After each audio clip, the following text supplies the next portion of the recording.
Hi, everybody, and welcome back to You, Us, and Disney Plus, the only podcast with a wife who can't get through the intro. I am Nick. Here with me today is... Ashley. Glad I have a silent laugh. And hey, we're back. We didn't leave you guys again, so don't have separation anxiety. It's not weekly. We missed a week for sure. I know. That's because when somebody changes my schedule, then I have to change everything else around. And I changed your schedule? I know it wasn't you. It was the other. Oh. It's the other. That's right. Any hosers. So we have a lot to talk about today, like Disenchanted, making me feel disenchanted. You did not like that movie. Santa Clauses, and The Magical Christmas. And then we also have that random movie that we watched, and we'll pick another one. So Let's get started with Disenchanted. I mean, do you want to start, or should we save like the best for like? What was your thoughts? I mean, it was okay. I don't know if I'd watch it again. That's the thing. Like, I always went back to Enchanted. Mm-hmm. Their songs were catchy. How does she know that she loves you? Yeah. I don't know if I'd go back to Disenchanted. Yeah. I don't know. It's almost like Hocus Pocus 2. It was like too forced. I know. I want to revisit it, kind of like, because you had the experience where you rewatched Hocus Pocus 2 and you like... And it was better, yeah. And it was better. So it's like, I kind of want to revisit just for the sake of experimentation. But no, I was not high on it whatsoever. I mean, the storyline was fine. Yeah. Like, that was intriguing, right? She was going evil. She's, turning into the evil stepmother. And you could kind of see that happening. But the songs... Yeah. I feel like everything that it got right was the premise. You know, because the first movie, the premise was a Disney princess in the real world. Yes. And so the entire movie was just playing on the different tropes and then subverting those tropes in interesting ways. Even the singing itself was, hey, I'm going to suddenly start singing a song in the middle of Central Park, and somehow these random reggae guys happen to know the words to the song, and then everybody else joins in, and it's obviously poking fun at the ridiculousness of musicals, but also of Disney princess movies. Yeah. So it's like, that's why that one works so good. It's like, even though the story itself was extremely like tropey, right? Mm-hmm. But it's like, that was the point. Yeah, and where this one, it's like we're X amount of years later, they've married, they're like they have a new baby, and like she's still doing all of those songs. Yeah, like even the way she was talking, oh my god, I'm just so happy. Like the voice is fine. The voice is fine. That's her voice. But is it really though? I've seen other movies with her in it, and she doesn't talk like that. It's her character. Whatever, you jackass. The character, like the voice doesn't bother me. Like you're not going to change your voice. But the singing... I mean, it's the overwhelming optimism that it's like, okay, you have been alive in this world for an amount of time. And even in the first one, if you remember, there was a time where it's like she got angry and she's like... Oh, like, she didn't know what it was. She's like, what is this? What is this? Angry? I am angry. And, like, she was feeling things for the first time. And so, like, that was interesting because, again, that played on the Disney princess tropes or whatever. So now, we have this. We have this, and it's just like, oh, my God. Ah. And, I mean, it is interesting also to see that she hasn't really changed, but Morgan did. And so her upbeat attitude was perfect for a young, like, 8-year-old girl, which is why she probably really liked her at the beginning. But now it's just like, Mom, cut it out. Right. And I mean, you didn't see that aspect from the husband's perspective. Yeah. Like, he just kind of seemed like it was normal. But the daughter definitely was like, which I feel why are you still doing this? Yes. But I do feel like that is kind of unbelievable because in the first one, he very much was like, why are you doing these weird things? Yeah. That's not normal people. He did end up falling in love with her for, whatever, Disney reason you want to. but still, it's like the fact that he is kind of just so nonchalant about it is just kind of like, just a line here or there, just be like, honey, that's not how real people. We're like, remember what we've talked about? Honey, like, we've been over this. I don't know, right? I don't know. Yeah, or like, maybe if it just wasn't in public, I guess, too. Like, because they moved to a completely different town, and she was still doing that. Yeah, but later on in the movie, totally makes sense because this town is getting turned into Andalasia. Yeah. So people singing in public made sense, but when they're moving in, this is the first. Which is funny because they did less singing towards the end. Yeah, I guess. Besides the two of them going at it, which that was probably my favorite song. Oh yeah, definitely. Like the you think you're bad, but I am better. Yeah. Like that one had rhythm. That one had like. It was catchy. Everything else seemed like it was a musical, but like I like musicals. I love Disney musicals in particular, but I don't particularly like the musicals where they just sing literally everything. So they're just like, I'm walking over here and writing a letter. And like they literally, there's like maybe a few lines of dialogue, but almost everything is sung. Like I don't particularly like songs like, or I don't like musicals like that because maybe if it was like an hour long musical, that'd be okay. But 9 times out of 10, those type of musicals are like 3 hours long. So it's just like keeping my interest in the same cadence and the same whatever. So yeah, near the end, it made sense that they were singing, but then like they move here, brand new city, and nobody's acting like this is weird. Right. All these movers are presumably probably meeting her for the first time, and she's sitting there singing, and none of them react. Again, in the first one, it made sense when she did it in the Central Park because it was playing on tropes or whatever. But now it's like, we're still in the real world, so it's just that sequel-itis where it's like they made the sequel because they were asked to make the sequel, not necessarily because they had a really good idea for the sequel.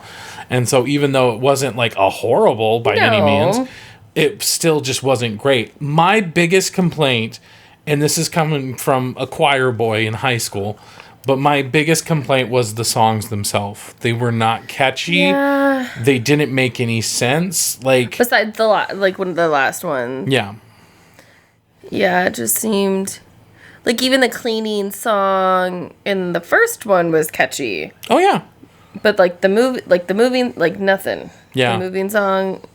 Well, yeah, which brings back to my point where it's like they were singing just to sing. It's like, well, I'm alone now, and now I'm depressed, so I guess I need to sing a song. And it's just like, but yeah, musicals just they need to be catchy. They need to, if they're not catchy, then they need to be memorable. And it's just like, I don't remember anything. I don't. It's the difference between In the Heights. Do you remember that one? Do you really remember? Yes, I do.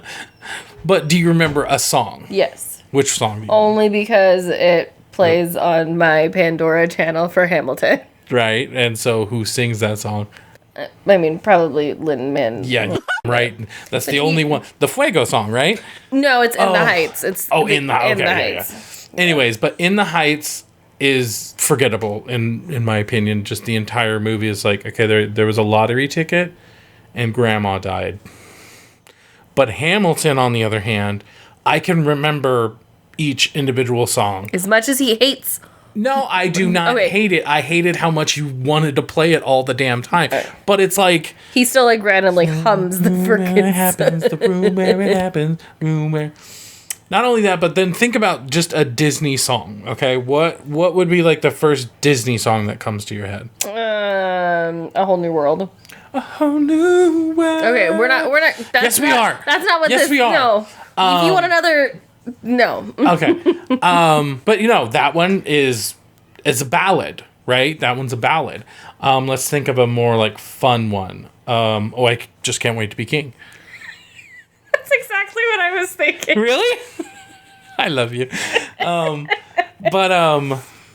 But yeah, that one, it's very, I'm gonna be, there, can I just hum it? Can I hum it?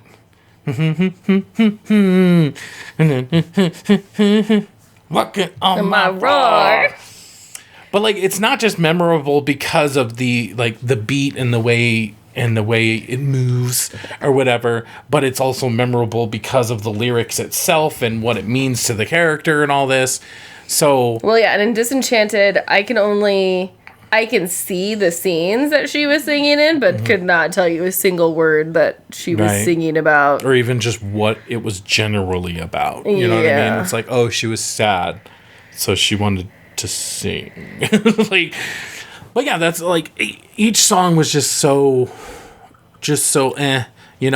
so much so that when the bad song came, I am bad, but you think you're bad, but I am better. Like that one, when that one came up, it's like, oh, so you do know how to make a good and catchy song. Yeah. It's kind of like Frozen is a really good example for me. I know you really like the music from that, but for me, it's like one of the only songs that I actually really like is Let It Go. Yeah. The other songs are just so... There's so many times where it's like, here's like a super obvious rhyme that they decided to not do. And I guess it was for some stupid, like, oh, I'm going to subvert expectations by not actually what? And in my defense, I don't mind Frozen. Uh-huh. I was forced to watch it, which is why I know the words to all of the freaking songs. Even like... Do you want to build a snowman, right? Right. So those two songs from the first one, and then the second one... I like is it My Chemical Romance song? Is it My Chemical Romance? What in the hell are you talking about? They did a version of it. Is it My Chemical Romance? I genuinely don't... What are you talking about? There's a song in Frozen 2 that they do I don't know if it's their song or they just do a cover of it, but... Obviously, I would hope it's a cover, sweetie. Because why would My Chemical Romance show out of nowhere to start singing in Frozen? Are you talking like the end credits or something? Well, yeah! Okay. Because that helps. My point is that I think the only one I actually like, sort of, and I mean, like is really being charitable, but it's the one that Olaf does. But anyways... Panic at the Disco. I was way off. I mean, tomato. It's a 90s or 2000s band that nobody knows nowadays. All right, can we get back to Disenchanted? Yes, indeed. But yes, the musical. And your tangents. Yeah, it's just forgettable. It doesn't feel like a Disney musical, and it doesn't feel like a good musical because those are two different things. The other thing I didn't like is they kept the prince, what was his name, or the king, or whatever the hell he was, of Andalasia. Cyclops? Sure. Yes. It took you a second. He looked the same as a cartoon character, but the queen that went from New York to Andalasia looks completely different. Yeah. And I know graphics, whatever, those have changed, shifted in the past, 15 years? Whenever it came out. Uh-huh. But it's like very drastically different. Right. That irritated me a little bit. Yeah, her jawbone was like just the whole thing. Just from here to there. Just meh. Yeah, I didn't like that. Yeah. And see, like, that's another part of it that's like, I liked the stepmother aspect. Like, oh, okay, that makes sense. All stepmothers are evil, and so, okay, they're playing on that trope, which is like, so it's like, oh, I thought they were heading in the right direction. And it's like, yeah, okay. And then even when, like, she went to the cartoon world, that was kind of cool, too. But then that was, like, a scene in the movie versus it being, like, the movie or something. That song was kind of cool, though. I liked that one with the memories. All alone in the moonlight. I have no idea what you're talking about. The daughter, what's her name? Morgan. Mm-hmm. When she had to go to find the memory tree, and she had to get the memories. I'm going to have to take your word on it. You're probably That's right. I did go poo. You go poo a lot. You know a movie's bad when I go to poo and I don't pause. It's okay. Don't pause it. I'm fine. You can go on without me.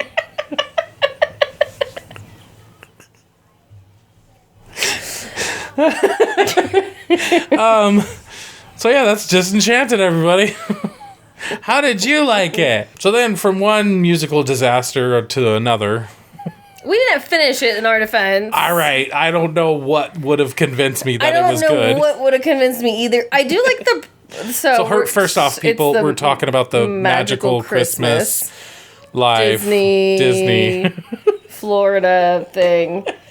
Not the Backstreet Boys one. I'm actually like low key. I'm gonna watch that. Of course you would. I like that they've kept the brother and sister, Derek and what's her name? Rissa. No. But they've been Ashley Tisdale. No. They've kept them on since they did this back when the pandemic had started. That's how this whole thing... Back in the olden days. That's when this all started. I don't know. I don't like the... I don't know. Yes, it's like showing the evolution, right? We're going from not in person to in person and the extravagant, and it's launching within Disney's 100 year because I mean they said that in the show, right? They're launching next year's Disney's 100th anniversary. Centennial.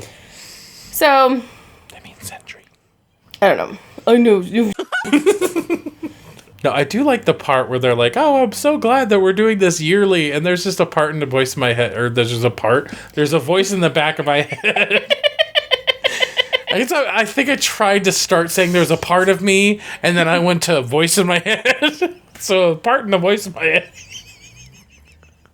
So anyways, there was a voice in my head. It's like, yeah, we only did this because of a pandemic, and now you're just like completely not even mentioning it. Like, it's thou shalt not be named. It's right? The Voldemort now. Nope. Dude. The family podcast. I think it's hard though too because we don't. I mean, we know the Black Eyed Peas. And we know most of them. Yeah, he didn't know that Fergie was replaced. Well, like I knew she did her own like solo thing, but it's like it's also like when's the last time their new album came out, which apparently was November 11th, but I didn't know that. But anyways, my point being is that like the last time you heard them on the radio was like years ago before she went solo. So I think from the time she went solo to now, they did replace her or whatever, but since they hadn't put out an album since then, or maybe they did, I don't know, you know. She's Googling. Yeah. But anyways, I mean, it was okay. Let me just put it that way. I think the advantage of when it was a sing-along is that you knew most of the songs. But then it's like they had some songs that were just, what is this? I don't know this. So it's like, it wasn't as exciting because it wasn't like, oh, let's sing along to it. You know, which I do feel like was part of the appeal the last two times was that it was a sing-along. They were encouraging you because they had the words on the screen, right? So they were encouraging you to sing along and everything. Yeah. What, did she die? No. Oh, okay. You were just making a weird face. Well, this one says the singer who replaced Fergie was officially joined the group in 2020. Ah, see, so it's not just me. Yeah. You made it sound like it's been like that for years now, which, yeah, it has. Yeah, but Fergie it also has the prerequisite of two to make it, you know, years. Anyways, let's move on. You brought it up. I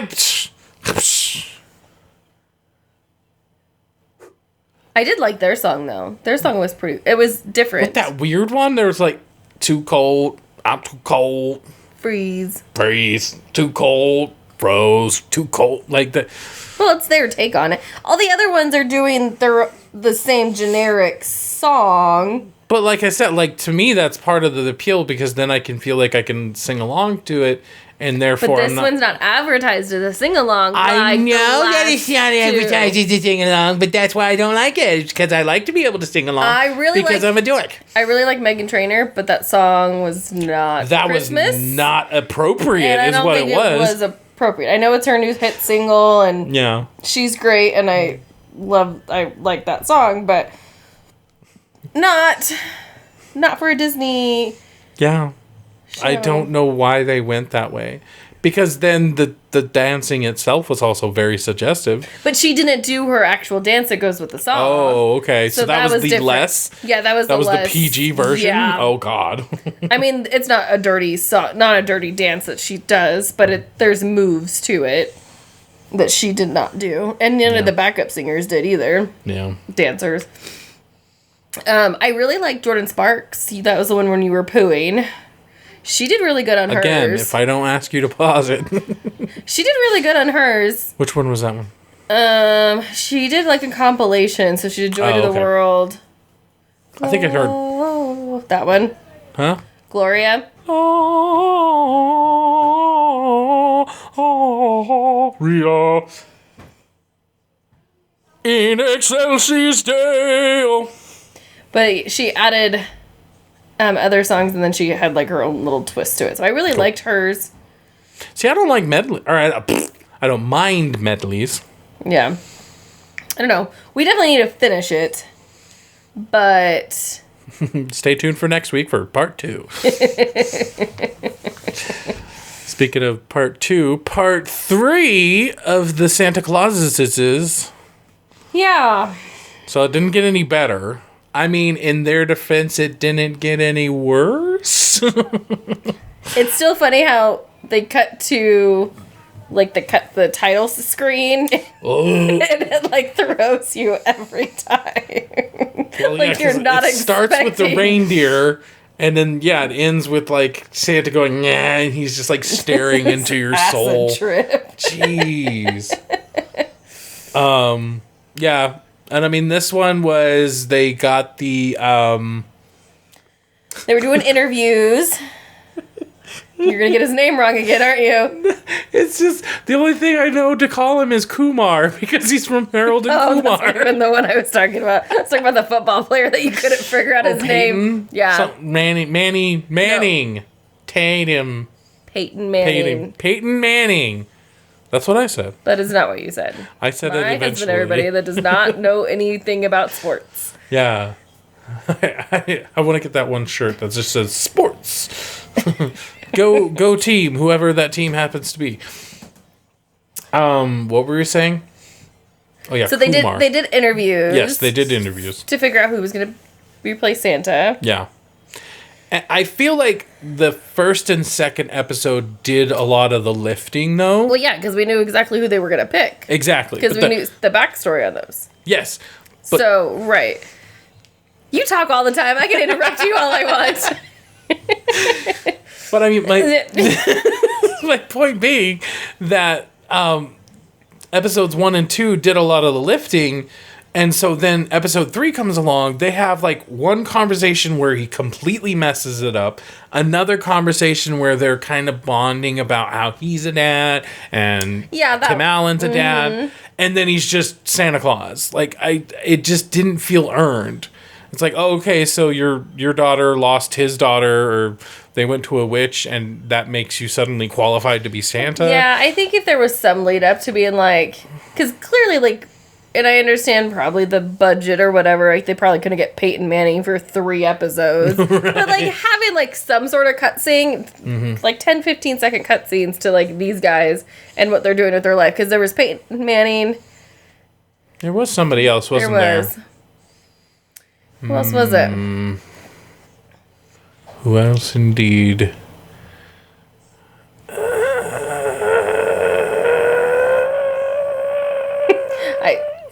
I put in Santa and I put Santa Clarita Diet. Santa Clarita. There you go. Are we being silly and there wasn't a second person before Kumar? No, I swear there was. Paul Giamatti. Which is funny. He was in the one with Vince Vaughn. Mm-hmm. He was! Mm-hmm. I don't know. It's not going to show me. Okay, anyways. So, yeah, I mean, the basic premise is the girl doesn't want to leave because she's never been a real girl, and the other one wants to stay, and so then they bond on that, and they go to the witch, and the witch is a witch, and, That one seemed kind of weird. The whole witch aspect, but... How so? Or why so? Whom so? Like, why would there be a witch at the North Pole? Well, I think they're just making light of, like, the Tooth Fairy exists in this world, right? Yeah. And so they're just I'm not saying witches can't happen. No. I'm asking why is it at the specifically, North Pole? the Christmas witch is a tale told somewhere. That's true. So I think that's just what they were playing off of. So yeah, I mean, at this point, it's like I'm gonna watch episode 4, 5, and 6, but it's like it's definitely not something that I'm like, ooh, what's gonna happen next? Ooh, plot twist, you know? Like, it's like we ended this one where Tim Allen is now, or they're all back in Chicago, but there wasn't like a hook. I love how the kids reacted to him. They're like, I'm gonna look different. Mom. Yeah, I did like how they, yeah. But anyways, but what I was saying is that there's no hook. There's no hook other than, we got to see them as quote unquote real people now, right? In the real world, quote unquote. Other than that, there wasn't like a hook like, oh no, something's going terribly wrong. So now Tim Allen's going to get pulled back in. Well, yeah, exactly. Because obviously it's called Santa Clauses. So obviously they're going to explore that. They wouldn't call it that for no reason. I mean, I guess it could be Santa Clauses as in like the Smiths. We put an S at the end to say that it's the Smith family or something. So maybe that's... Well, they already made because you had the Santa Claus on the card, then you had the Mrs. Claus, and then this is the third. This is the third Clauses. I think they called it the Santa Clauses. Okay. Yeah. I did read an article with Tim Allen and saying that he was always really confused about the holes in the story of Santa Claus and being like, right, so he shows up after putting the suit on and nobody's like, hey, what happened to the other guy? What happened to the other guy's family? Where's their wife? Like, it just is. There's only one Santa Claus at a time, no matter what. There's no... So I did like... He helped pull that back in to the story. That's kind of like wrapping up the loose ends of this, because they definitely explained that about... We're not allowed to talk about past Santa Clauses. We or don't talk Mrs. Clauses. About Santa Claus, no. And then what? And then Andor. I started watching that again. Or still? Or... Anyways. You don't know. I'm still just not very impressed. Like, I watched episode 1 and 2, and I was telling you how they just kind of end. Right. And so there's no hook. Like, oh, what's going to happen next time? And... yeah, 3 kind of... There's a little bit of a hook for 3 because it's like, oh, he escapes the planet that he's on. And then 4 happens and then it's... Like, I got bored and I stopped watching halfway through. I'm just like, oh my god. Like Obi-Wan has its problems. No doubt about it. But I was still compelled to watch it. You know? Yeah. What's the other one? Oh, Mandalorian. Mandalorian had its problems. Season 1 of Mandalorian was kind of like, I wasn't expecting it to be like one episode is one thing, one episode is another. Right. I was expecting it to have a story all the way through. And it obviously does, but there could be one episode where it's just like, here's a random mission that he does, right? And I wasn't expecting that. So season 2 comes along, and it does the same thing where each episode can be a new thing. It has a couple that are the main story, which is what happened in season 1. But I was expecting that, so it's like I liked it a lot more. Yeah. Even in season 1, where it was episodic and they weren't really, attaching to each other that much, even still, it kept me intrigued enough to keep going. Whereas Andor, it's too meandering. So I'm having a hard time. I might just kind of slowly go through this. I really don't know how much I'm going to watch this. So let's end today with our random movie of the week.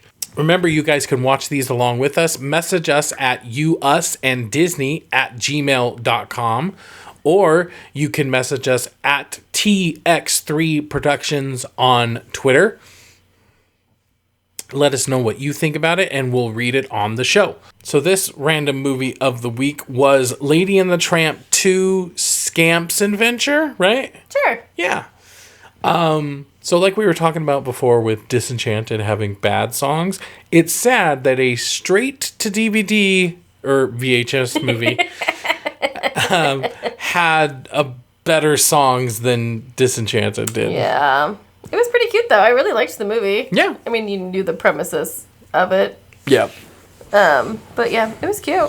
And it does kind of follow the trend of straight to home video movies where the sequel would be like a musical and the first one wasn't. Like, I don't know if you remember this, but that happened a lot with a couple of the sequels that went straight to video. Oh, yeah. Lady and the Tramp was one because the only song was the "This is the night," and that was just in the background. It wasn't necessarily that didn't make it a musical all of a sudden. Mm-hmm. But yeah, what are some other examples off the top of my head? I can't think of any. But yeah, there was just a few of them that did that. Funnily enough, Goofy Movie, the first one was a musical, and then the second one wasn't, which I thought that was weird because there was the trend of second movies being straight to DVD or VHS and being musicals, and then that one was already a musical and then went to not be. I don't know. It's just a weird observation. Right. So. But yeah, the movie was cute. For sure. I would rewatch it. Yeah. I mean, I think the most interesting part was just kind of see where Tramp ended up and. Oh, yeah. Yeah. You thought I was, yeah. No, I meant Tramp, like see where he ended up and the struggle of being a father and kind of the same thing with Disenchanted. Being able to sort of see what happens after quote unquote happily ever after is always an interesting premise. Yeah, for sure. I did like how Scamp got to hear about his dad. Mm-hmm. Right. Because you don't think your parents were cool. You find out they are. And then you find out he was the top dog. Mm-hmm. So that was kind of cool. I think my favorite part was hearing Phil and Lil as puppies. Right. Threw me the hell. I was like, are those the Rugrats? And then one of the voices was the Little Mermaid. Yeah. Who was that? Was that Lady? Lady was, yeah. Yeah. She was the voice actor. Mm-hmm. I thought that was funny though, because it's just so obvious when you hear Phil and Lil. So bad. It's like, wow, like they didn't try to change their voice at all. They're just like, they didn't try to hide it at all. It's just like, hey, I'm just gonna do the same character, right? Even with the same giggle and everything. Oh, I know. Okay, so let's pick next week's. Since last one was an animated one, let's go with a random. No. Yes, Hamilton. Yes, I didn't have to even see it. I knew exactly what it was. Oh man. So we're gonna re-roll. I'm kidding. We can do Hamilton. It's fine. We can do Hamilton. Yay.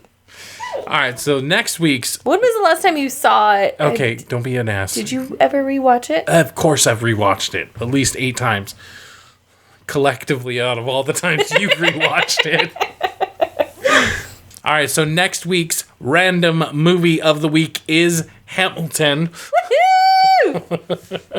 So if you guys would like to watch along with us, go ahead and watch Hamilton. And you can go to youusanddisney@gmail.com.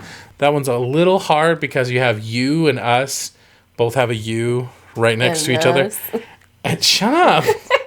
And then and Disney have the D's right next to each other.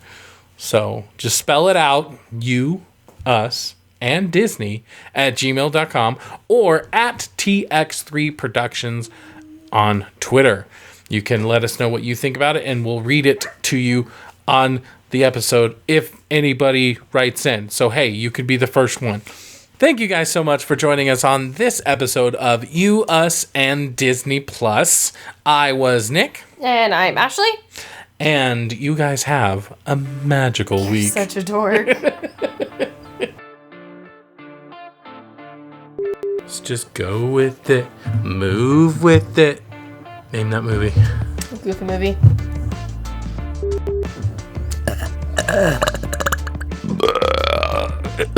Mine was better. That's definitely going in the bloopers. Of course it does. I worked out really hard today, and like my lungs have been hurting since. Yeah.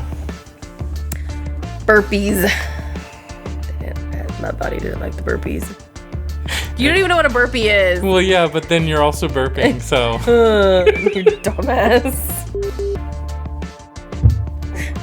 Do you know what a burpee is? I mean, it's not something. It's where you have to jump. Yeah. Go from your hands or your feet to the ground and stand up. Yeah, totally. Burpees. That's what I call them. That's what I call them. The old burpaderps. Right? Okay.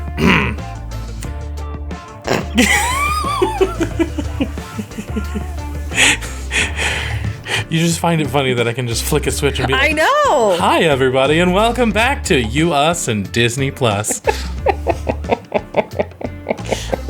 Okay, yeah, see, this looks good. Okay, so just try to speak up like a normal person.